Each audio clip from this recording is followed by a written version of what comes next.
நமः பார்வதீபதயே ஹர ஹர மகாதேவா. இன்றைய தினம் விஸ்வாவசு வருஷம் ஆடி மாதம் கிருஷ்ணபக்ஷம் சதுர்தசி திதி. நாளைய தினம் ஆடி அமாவாசை. இப்பொழுது நான் ரெண்டு விஷயத்தை பற்றி சொல்ல போகிறேன். ஒன்று இந்த ஆடி மாத பெருமை, ரெண்டாவது சுபாசினிகளோட பெருமை. இப்பொழுது நாளைய தினம் அமாவாசை. அமாவாசைக்கு என்ன பெருமை என்று ஸ்காந்த மகாபுராணத்தில் அநேக இடத்தில் சொல்லுகிறார்கள். நமது முன்னோர்கள், அதாவது பிதா, பிதாமகன், பிரபிதாமகன், அப்பா, தாத்தா, முத்தாத்தா, இந்த மூவர்களும் அவருக்கு மேலே மூவர்கள், இவர்கள் கொடுப்பவர் 7. ஆக மொத்தம் 7 தலைமுறை இதர். இந்த பெரியோர்கள் 6 பேரும் காற்று உருவமாக வாசலில் வந்து நிற்பார்கள். ஒவ்வொரு வீட்டு வாசலிலும் அமாவாசை என்று வருவார்கள். பிதர்கள் வரா, பிதர்கள் வரான்னு பொம்மநாட்டிகள்லாம், வயசான பொம்மநாட்டிகள்லாம் சொல்லுவார். பிதர்கள் எப்படி வருவாங்கிறத அவள் சொல்லலை. ஆனால் புஸ்தகத்தில் சொல்லிவிட்டார், காற்று உருவமாக வரும். இங்கே வந்து அவளுக்கு மாதம் அவர்களுக்கு கொடுக்க வேண்டிய திதிகளை, அதாவது ஒரு தர்ப்பணங்களோ,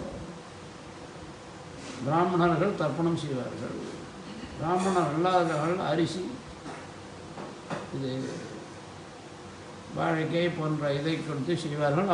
அதுவும் சாஸ்திரம் இருக்கு. சூத்ர கமலாகரம் என்ற ஒரு புஸ்தகத்தை, எந்த புஸ்தகத்தை எல்லாருக்கும் பொதுவாக எழுதி வச்சாலோ அவளே எல்லோரும் செய்வதற்கு என்ன வழி என்று எழுதினார். ஆச்சாரியார் ஒரு தடவை இந்த தமிழ்நாடு கவர்னராக அலெக்சாண்டர்னு ஒருத்தர் இருந்தார். அவர் வந்தார். அவர் வந்த உடனேயும் பெரியவா சொன்னால், இந்த ஆஞ்சநேயருக்கு பின்னாடி இருக்கிற குளத்தை நீ தூர் வாரணும், ஆனால் கவர்மெண்ட் பணத்தை எடுக்கக்கூடாது, உன் சொந்த பணத்தில் பண்ணணும். அவர் ஏதோ அவருக்கு சொந்த ஏதோ பிராபலத்துக்காக கேட்டால், அதுக்காக ஆச்சாரியாளர் வந்து அவர் சொன்னார். என்னாச்சு, அவருக்கு ஏதோ பிதர்களுக்கு செய்ய வேண்டியது குறவு போல் இருக்குது. எதனால சொன்னான்னு பெரியவாளை யார் கேட்க முடியும்? ஆனால் அந்த கிரந்தத்தை எடுத்து பார்த்தா, நிர்ணய சிந்து என்ற கிரந்தத்தை எடுத்து பார்த்தா, இந்த மாதிரி உள்ளவர்களுக்கு குளம் வெட்டுவது போன்றவைகள் தான் பிதர்களுக்கு திருப்தி என்று எழுதியிருக்கு. ஆக ஒவ்வொரு மனிதரும், எல்லா ஜாத்தியர்களும் பிதர்களை நன்கு பூஜிக்க வேண்டும். அவர்களுடைய பூர்ணமான ஒரு அனுகிரகம் இருந்தால்தான் நாம் எல்லா விதமான சந்தோஷத்தையும் வாழ்க்கையில் அடைய முடியும். அதோட அனுகிரகம் இல்லை என்றால் என்ன ஆகும்னால், கடன்கள் நிறையா வரும். எந்த காரியம் ஆரம்பித்தாலும் இடைஞ்சல் வந்து சேரும், திருப்தி ஆகாது, வீட்டில் கலகம் வரும், எல்லோரும் சண்டை போட்டுருப்பா. இந்த மாதிரி ஒரு காரியங்கள் நடந்தாலே இது சரியாக நடக்கலை. அதனால அந்த காலத்தில் கடைசி பட்சம் என்ன பண்ணுறா, தினமும் காக்காய்க்கு சாதம் போட்டுவிட்டாலே சாப்பிட்டுருந்தார். இப்போ காக்காயே லோகத்தில் இல்லை. இது எங்கே 8ஆம் மாடியில் காக்கா இங்கேருந்து வரும்? ஆகையினாலே ஏதோ இந்த காரியங்களையாவது ஸ்ரத்தையாக பண்ணணும். ஆனால் ஆடி அமாவாசை என்று ராமேஸ்வரம் போன்ற உயர்ந்த புண்ணியஸ்தலங்கள், புண்ணிய தீர்த்தங்களில் எல்லா மக்களும் வந்து அந்த அழகாக முன்னோர்களுக்கு செய்ய வேண்டிய காரியத்தை செய்யும் அழகு நம்ம பாரத தேசத்தின் பெரிய பெருமையாகும். இது அவசியம் செய்யணும். செய்தால் அந்த குலத்தில் யாவரும் நன்னாக இருப்பார்கள் என்று புஸ்தகத்தில் இருக்கிறதை செய்து கொண்டும் இருக்கால் செய்யாதவர்களும் செய்ய வேண்டும் என்பதற்காக இந்த வார்த்தை சொன்னேன். ஒன்றாச்சு. இரண்டாவது, ஒவ்வொரு மாதத்திலும் ஒரு வருஷத்துக்கு 52 வெள்ளிக்கிழமை வருகிறது. இதில் எந்த மாற்றுக்கிழமை? எல்லா வெள்ளிக்கிழமையும் சுக்கிரவாரம் என்றாலே சுக்கிரனுக்கு பிரீத்தி. சுக்கிரன் என்பது 9 கிரகத்தில் ஒன்று. 6வது கிரகம், 7வது கிரகம் சனி. அதை வச்சு தான் இந்த கிழமைகளே இருக்க. இந்த நவகிரகத்தை வச்சு தான் கிழமையே வந்து. ஞாயிறு என்றால் சூரியன் அர்த்தம், திங்கள் என்றால் சந்திரன் அர்த்தம், செவ்வாய் தெரியும் எல்லாருக்கும், புதன்னா புத கிரகம், வியாழன் என்றால் குருவுக்கு என்ற கிரகம், சுக்கிரன் என்றால் வெள்ளி கிரகம், சனி என்றால் சனி கிரகம். இந்த ராகு கேதுக்கும் 7க்குள்ளே அடங்கலை. அதனால்தான் நம்ம வந்து ஜாதக போன்ற பெரிய பிரௌಢ கிரந்தங்களில், பிரகஜாதகம் போன்ற கிரந்தங்களில் ராகுகேதுவை பற்றி சொல்லவே இல்லை. ஆனால் ஜாதக பாரிஜாதம் போன்ற கிரந்தங்கள் ராகுகேதுவை சேர்த்துருக்காங்க. ஆனால் இந்த 7 தான் பிரதான கிரகம்னு வச்சதுனால 7 கிழமை கிடச்சிது. நமக்கு பாரத தேசத்தில் இது விசேஷம் என்னன்னு கேட்டால் 27 நட்சத்திரம், 15 திதி, 7 நாள் கிழமைகள். இந்த 3ஐயும் கூட்டினா 7 15 22 22 27 49. இந்த 49க்கு தான் மண்டலம்னு பேர். இந்த மண்டல விஷயத்தில் எல்லாருக்கும் ஒரு வித்தியாசமான அபிப்பிராயம் இருக்குது. அதாவது 40 நாளா, 45 நாளா, 48 நாளான்னு. அதில் 49 நாள் மண்டலான் மிருதிமாப்னோதின்னு ஆதிசங்கர பகவத்பாதால் பிரபஞ்சசாரம் என்ற ஒரு ஜோதிஷ கிரந்தம் எழுதியிருக்கார், மந்திரசாஸ்திர கிரந்தம் எழுதியிருக்கார். அதுக்கு பத்மபாதாச்சாரியார் வியாக்கியானம் பண்ணியிருக்கார். அந்த பிராத்தியான வாக்கியத்தை 51 தினானி, அதாவது 49 நாள்னு வரி பொழந்து எழுதியிருக்கு. அதுக்கு மூல காரணம் என்னென்னா இந்த கூட்டல் தான். 7 7 15 27 3ஓட சேர்க்கை. 27 நட்சத்திரம், 15 திதி. 15 திதி என்பது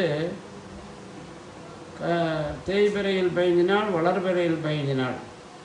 இதை வச்சு தான் இந்த திதி என்று பெயர். அந்த திதியை வச்சு பல கணக்குகள் போட வேண்டியிருக்கு. அதனால் திதியை ஜோதிஷத்தை இந்த திதிக்கு ரொம்ப பிராதானியம். என்ன வேறு ஏதோ பலவிதமான விஷயங்களை சொல்லும்போது சந்தான திதி கேந்திரம் என்ற விவகாரங்கள் வரும்போது ஒரு குழந்தை இவனுக்கு பிறக்குமா பிறக்காதா, ஏன் பிறக்காது, இவனுக்கு அந்த வந்து குழந்தையை பெற்றக்கூடிய அந்த அணுக்கள் முழுமையாக இருக்கா இல்லையா, அது மாதிரி அது ஒரு பெண்ணுடைய கர்ப்பாசியம் வலுவாக இருக்கா இல்லையா என்பதெல்லாம் பார்க்கும்போது அந்த திதிகள் தான் ரொம்ப முக்கியமாக இருக்குது. அதனால் திதிகள் போற்றப்படுகின்றன. அது மாத்திரமில்லை, இன்னென்ன திதிகளில் இந்தந்த காரியங்கள் பண்ணணும் அப்படின்னு அப்படியே நாக சதுர்த்தி என்று நாகங்களுக்கு பூஜை பண்ண வேண்டும். அது மாதிரி ஒவ்வொரு கிழமைக்கும் ஒவ்வொரு விசேஷங்கள் தான் சொல்லியிருக்காரு. அப்பேற்பட்ட இதில் வெள்ளிக்கிழமைங்கிறது சுக்கிரனோட பிரீத்தியாக இருக்கிறதுனால ஒவ்வொரு வெள்ளிக்கிழமையும் அம்பாளை ஆராதிக்கணுங்கிறது 52 வாரமும் ஆராதிக்கத்தான் வேணும்னு இருந்தாலும் இந்த ஆடி வெள்ளிக்கிழமை தைவெள்ளிங்கிறத 2 வெள்ளி மாத்திரம் ரொம்ப உயர்ந்ததாக சொல்லி அந்த காலத்தில் அந்த இதில் ஒரு கணபதி ஹோமம், குழக்கட்டை நைவேத்தியம் பண்ணுற பிள்ளையாருக்கு, சண்டி பாராயணம் பண்ணுறது, சண்டி அம்பாள் ஆராதிக்கிறது, இதை விசேஷமாக ஆராதிக்கப்பட்டு வருகிறது. அதில் புஸ்தகங்களில் இருக்குது. அதுக்கு காரணம் என்ன என்றால் லலிதா சஹஸ்ரநாமத்தில் 2 வார்த்தைகள் வருகிறது. சுவாசின்னி நமஹ, சுவாசின்னர்ச்சன பிரீதாதி நமஹ. இது ஆண்கள் தான் எல்லா இடத்திலும் காரியங்கள் செய்ய வேண்டும், ஸ்திரீகள் வந்து பணிவிடை செய்தால் போதும் என்றாலும் இந்த இடத்துல என்ன பண்ணாலும் அம்பாள் என்ன மாதிரி இருக்கான்னா சுவாசின்னி நமஹ, சுவாசினின்னு நான் நிறைய பெரிய பொட்டு வைத்து மஞ்சள் பூசி குளித்து நெத்தியில் பெரிய திலகம் வைத்து பூ பொட்டோட தலைவாரி புட்டுட்டு அப்படி இல்லாமல் இருக்கிற ஒரு அம்மாளுக்கு சுவாசினி என்று பெயர். அந்த சுவாசினியாக அம்பாள் இருக்கிறார்கள். இது கணவன் உள்ளவர்களுக்கு தான் அவருடைய மனைவிக்கு பேர் சுவாசினி. அந்த சுவாசினி எப்போ திருப்தி ஆவான்னார் சுவாசன்யர்ச்சன பிரீதாதி நமஹா. இந்த வாக்கியத்துக்கு 2 விதமாக பொருள் கொள்ளலாம். சுவாசின்யாக அர்ச்சனேன பிரீதா. அதாவது சுவாசினியை பூஜித்தால் நான் திருப்தி அடைவேன். சுவாசினியா அர்ச்சனேன பிரீதா. அந்த சுவாசினி என்ன அர்ச்சனை பண்ணாலும் திருப்தி அடைவேன். அதனால்தான் எல்லோரும் வெள்ளிக்கிழமையின்றி அம்பாளை ஒவ்வொரு பெண்டிர்களும் விசேஷமாக வழிபடுவது என்பது பாரத தேசம் முழுக்க இருந்தாலும் தமிழ்நாட்டில் விசேஷமாக அந்த ஒரு பிரணாளியில் இப்போ நமக்கு ஒரு பெரிய லாபம் ஒன்று கிடச்சிருக்கு. வர 30, 31, 1, 2 4 நாளைக்கு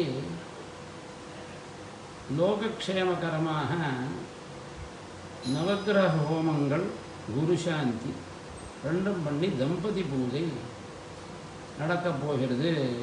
காஞ்சி காமகோட்டை பீட்டாதிபதி ஜெகத்குரு சுவாமிகள் அவர்களின் அதீனத்தில் திருப்பதி மடத்தில் நடக்கிறது. அதில் 140லிருந்து 150 சுவாசினிகளுக்கு ஆஹிதாகினி யாகம், தினமும் யாகம் வேள்வி செய்யக்கூடியவர்.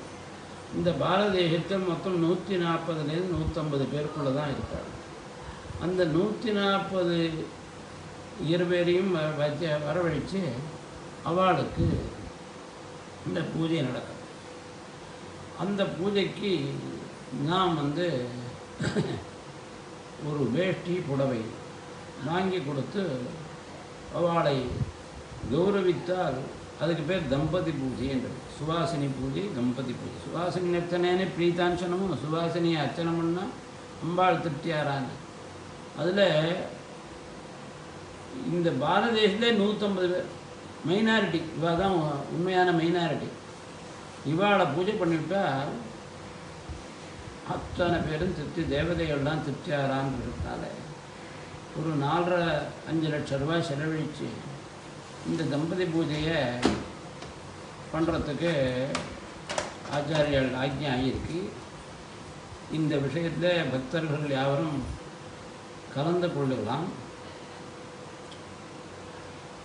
இது ஒரு செட்டு வாங்கி கொடுக்குறதுலே 3000 ரூபாயிலேருந்து 3000 ரூபா ஆகும்.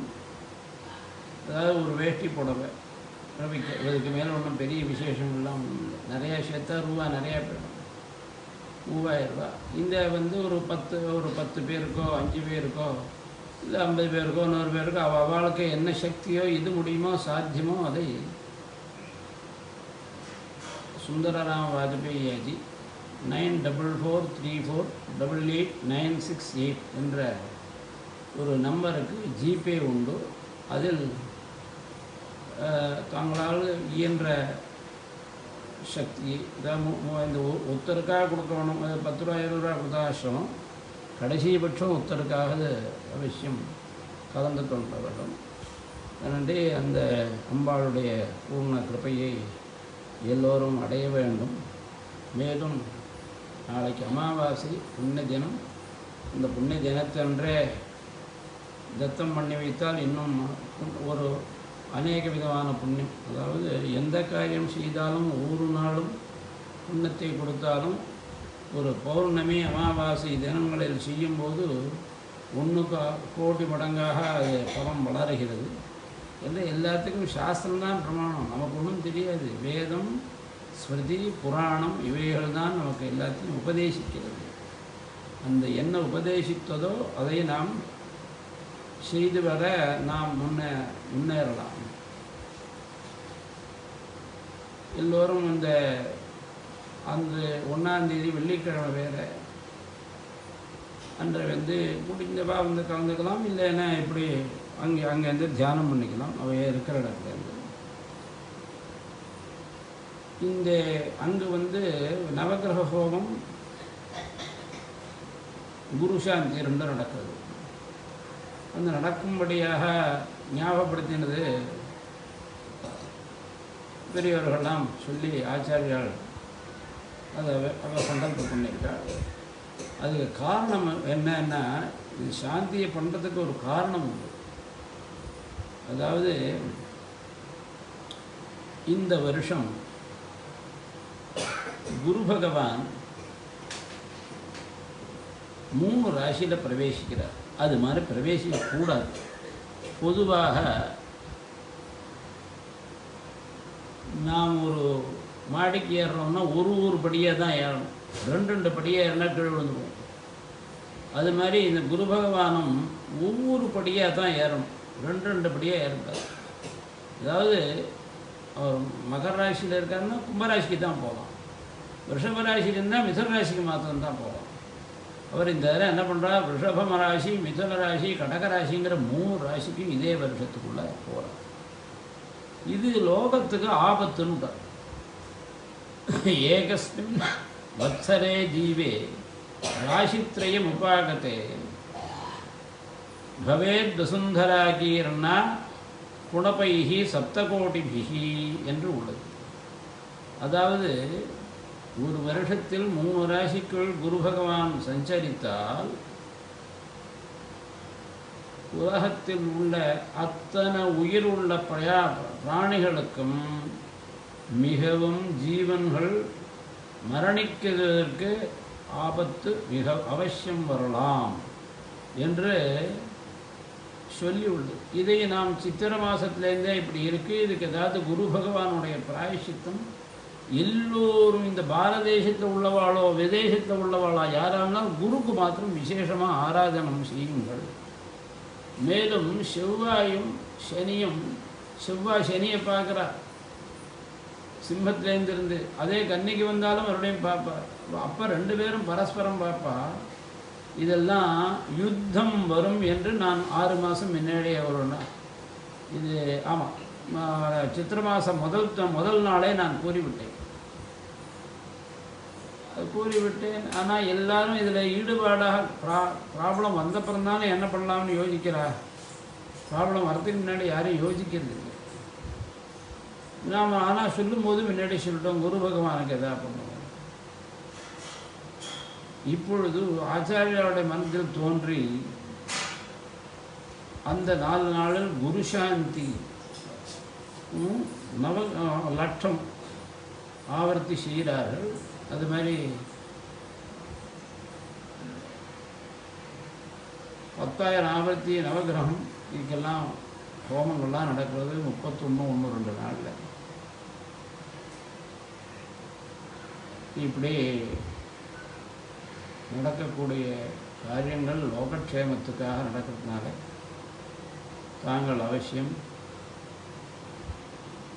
தங்களால் இயன்ற உதவிகளை எல்லா காரியங்களுக்கும் செய்து க்ஷேமங்களை அடைய வேண்டும் என்று பிரார்த்திக்கிறேன். சுந்தரராம வாஜ்பேயி, ஸ்ரீரங்கம்.